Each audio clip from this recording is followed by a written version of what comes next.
What's up, guys? I'm Daggers in Darkness, and you're probably wondering why I've got like three, and I've got my G36 rifle over there. I've got my assault rifles out, and today I'm going to do a basically I'm going to be talking about the effective range and kind of like what you can look at when you use some of these rifles. So to begin with, I'm going to go to probably like best to worst to best, or like not really worst, but like these older blasters like my 2016 Scar obviously isn't going to be as effective as some other blasters. So let's talk about the 2016 Scar. So obviously, it's tan Scar. It's got the 7.4 volt battery in the back. It runs your standard PMags, your Jinming PMags, so that's kind of normal. You can use the drum mag in it and the double drum, so that's really cool. Charging handle doesn't work on it, like it pulls back, but it doesn't actually physically do anything. It shoots probably 18 meters, but effective range in combat situations, I would say about 15.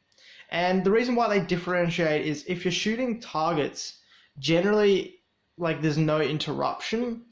Obviously, like if you're just target shooting, you can get a bit more range. You have time to think about the shot. Sometimes if you're target shooting, obviously, it's not windy. Like sometimes it is windy, but like when it's not wind affected, you can get 18 meters out of it. But I'd say effective range, would be more on the 15 meters if you're at a skirmish. You obviously you're panicking. We're not panicking, but like there's a lot of things going around that you have to be aware of. So so that's kind of the effective range of that of the 2016 Scar. So the STD Gen 6. So we're going to talk about this one for a little bit. Basically, it would shoot around, I believe, 20 meters. I've been able to hit it, Effective range, I would say between 14 to 18 meters in a skirmish. It's got the steel barrel already upgraded in it, so, that's even better, to be honest. It's good weight. Like, it's an interesting blaster because when you compare this to other blasters, you've also got to remember this has a priming handle installed. It also has the speed dial installed. And a lot of people say the gearboxes aren't, not the gearboxes, the circuit boards go out in them. I haven't had any issues with mine, so, I think, some people run them really high or run full auto all the time on the highest setting. And if you run full auto on your gel blasters, and this goes for any kind of blaster, and you just basically flogging the shit out of it, it will eventually break. Like, if you're constantly hounding it, it will eventually break. So guys, the effective range, definitely probably like between 14 to 18 meters. I know you're probably like, oh, well, the Scar's better. It just depends the situation with this. That's all I'm saying. It just depends on the situation because sometimes, you can get even more range, probably get 20 meters if you're not windy. But obviously, if you're in the wind, your gels aren't flying as far as they would. But if you're obviously, if you're against the wind, they're not going to fly that far, as far as you predict. But if if the wind is going with you, they'll fly a bit further. So these two are both kind of old blasters now. You sometimes see them. I don't really see them too much at skirmishes. I see more G36s, M4 Punishers, M4A1s, and etc. So let's get to my M4A1. And personally, it has the best range. It's got a really good fire rate. Why I've ranked this in a degree lower than my G36, and I'll explain it in a second, is as soon as you use a drum mag, or as soon as you chuck the 11.1 volt battery in there, you absolutely chew through ammo. And for me, that's a downfall, because if you're using a PMag, you run out in a PMag in maybe 5 seconds in a firefight, because this doesn't have a semi-auto function. It's only got full auto. So if you're running full auto, even with the double drum mag, I ran a whole double drum mag out in one game. And that's not saying that I'm trigger happy. I was just engaging a lot of people and a lot of targets. So I'd prefer to have semi-auto, send a couple of gels down. It's got really good range, range of 30 meters. Effective range at the skirmish, 25 to 20 meters, just depends. obviously the situation that you're in. It also all depends on gel balls. Like if you're using Milky's or the STD Orange, they work a lot better. Same with the other two blasters. Obviously, if you're using different gels, it can change the outcome and like how effective you are.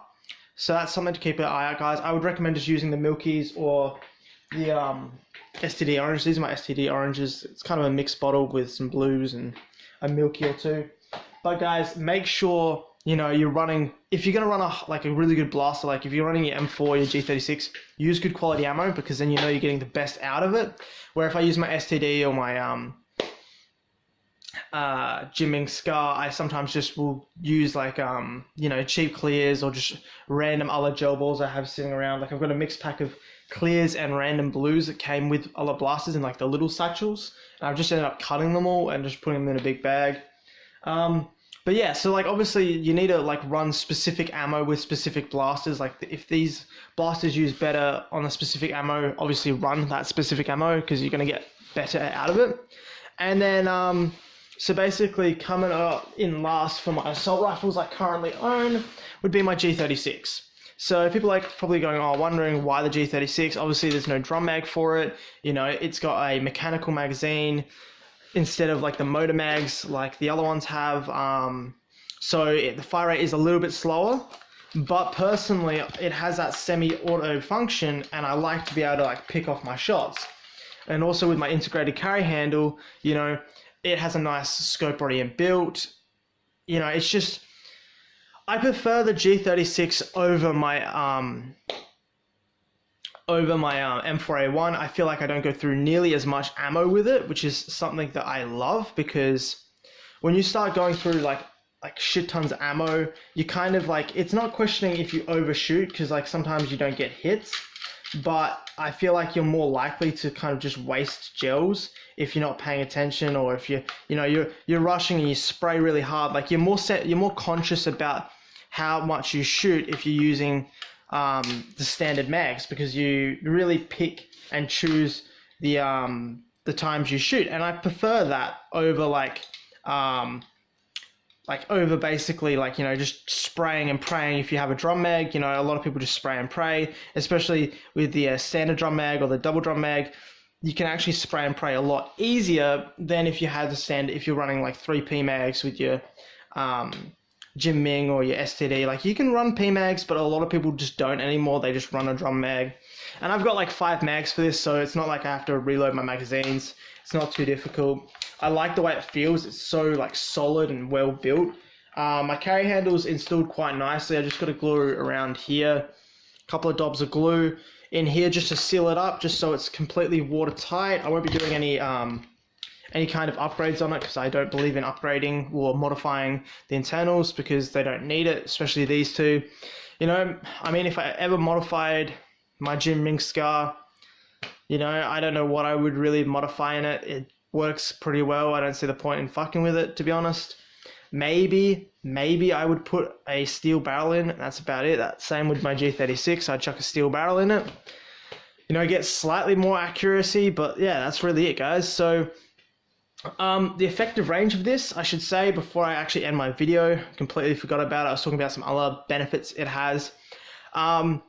Effective range is probably 20 meters, but it's like the standard range is about 25 meters. Effective range would be 20 meters. So if you're using the Jimming M4A1 Gen 8 or this one, the G36, you can't really go wrong, in the sense that they're both really, really good blasters.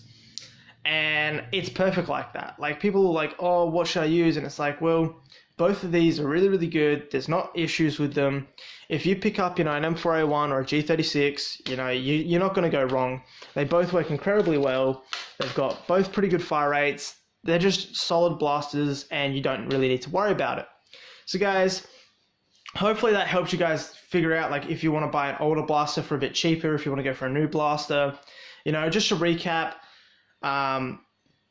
this bad boy, 18 meters for the standard range, and then probably effective range 14. This is probably about 20, and between 14 and 18, just depends.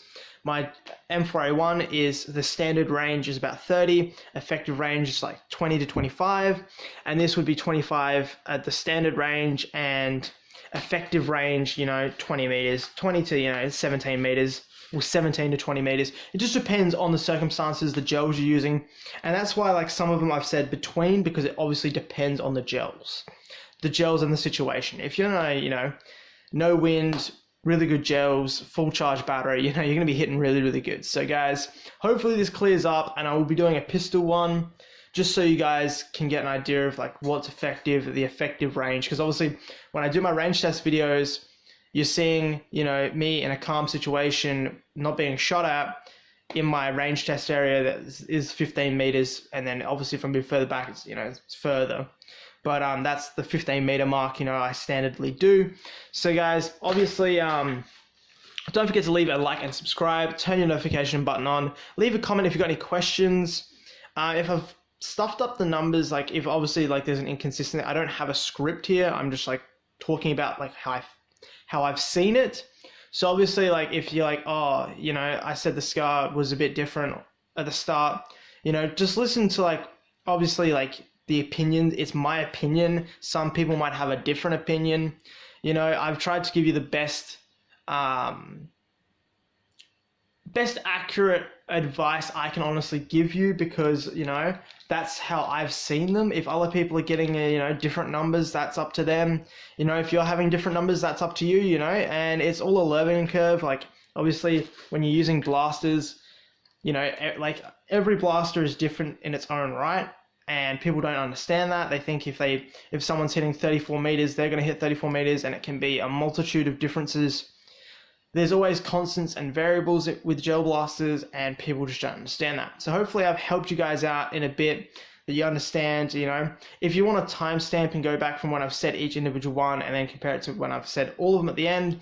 If there's any inconsistencies there, that's sorry. It's just I don't specifically remember what I said. I tried to do my best in talking about it. But yeah guys, I'll catch you guys next time. Don't forget to leave a like and subscribe, and of course check out my Instagram.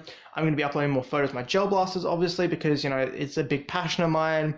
If you want to share these videos on social media, spread the word of my YouTube channel. That would be perfect. I love seeing the subscriber count go up, guys. Just you're doing absolutely amazing. Really appreciate all the support, and I'll catch you guys next time. Peace out, guys.